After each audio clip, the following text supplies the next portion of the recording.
Christine Lagarde, bonjour. Bonjour. Quel taux de croissance espérez-vous pour l'Afrique subsaharienne en 2014? Nos prévisions sont de l'ordre de 6,5%. Pour être très précis, on est à 6,6%. Ce qui représente un point de plus que pour 2013? Tout à fait. Tout à fait. Nous voyons la situation économique s'améliorer sur l'année 2014, tout particulièrement sur les pays à faible revenu et notamment les pays d'Afrique subsaharienne. Et quel est le moteur de cette croissance?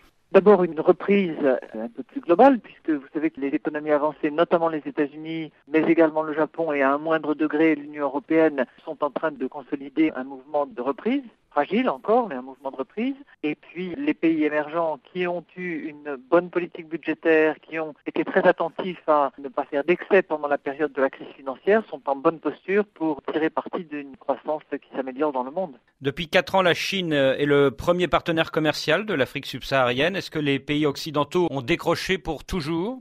Oui, cette participation de la Chine sur l'échiquier international et en particulier en Afrique subsaharienne, elle correspond tout simplement à la montée en puissance de l'économie chinoise.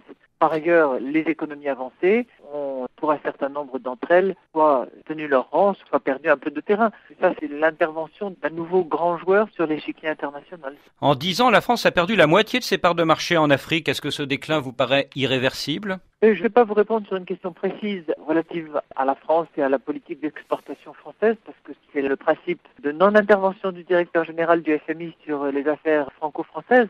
Ce que je vous redis, c'est que de grands pays émergents comme la Chine, mais aussi comme le Brésil, comme l'Inde, comme la Russie, prennent une place plus importante dans le concert des nations économiques et que dans ces conditions-là, les joueurs traditionnels, les économies avancées traditionnellement partenaires de l'Afrique subsaharienne, laissent de la place aux nouveaux arrivants. Il y a quelques mois, le gouverneur de la Banque centrale du Nigeria a lancé « La Chine s'empare de nos matières premières et nous vend des produits manufacturés, c'est l'essence du colonialisme ». Est-ce que vous êtes d'accord avec lui ? Le gouverneur de la Banque centrale du Nigeria a toujours des formules assez percutantes et un peu provocatrices délibérément. C'est une bonne chose d'ouvrir le débat.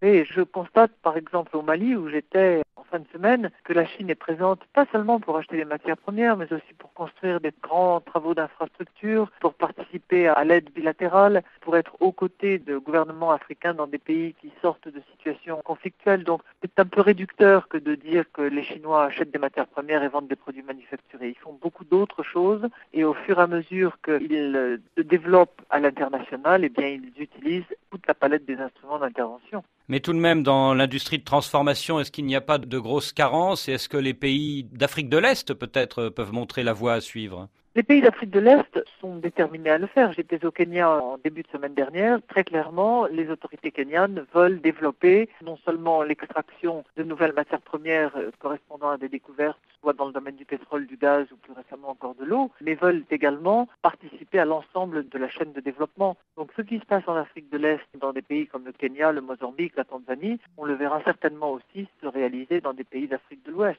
Le Mali, par exemple, est déterminé à développer la filière agroalimentaire à partir d'un potentiel d'agriculture extrêmement important. Et c'est la voie à suivre. Et en matière d'intégration économique, est-ce que l'Afrique de l'Est peut être aussi un modèle pour les autres régions du continent? Sans doute, mais je crois qu'il y a déjà un commerce dans la sous-région. Quand on regarde par exemple les relations entre la Côte d'Ivoire et le Mali, le Niger, ce sont des pays qui sont en train de tisser un réseau économique sous-régional qui est un petit peu la résultante aussi de leurs accords économiques, monétaires et douaniers dans le cadre de l'Union économique. Au Mali, la communauté internationale a promis une aide de plus de 3 milliards de dollars, mais la corruption est ancrée depuis longtemps dans ce pays. Est-ce que vous ne craignez pas de gigantesques détournements de fonds? Deux choses. D'abord, le président Keïta, son premier ministre et l'ensemble de son gouvernement sont déterminés et l'affichent publiquement, à la différence du passé, à lutter contre la corruption, à donner l'exemple au plus haut niveau de l'État et à mettre en œuvre des politiques de traçage des finances publiques, de traçage des achats publics, de transparence sur les passations de marché qui me paraissent de bon augure pour lutter contre la corruption et l'éradiquer. J'utilise un mot que le président Keïta mentionnait lors de notre entretien. Ça me paraît de très bon augure. Deuxièmement, les pays qui ont pris des engagements de dons, de soutien budgétaire, de financement et d'aide au Mali ne réaliseront leurs engagements que s'ils sont assurés que la dépense est utilisée à bon escient. Et je crois que le suivi de la dépense, le compte qui sera rendu de l'utilisation des deniers donnés ou prêtés sera déterminant pour la réalisation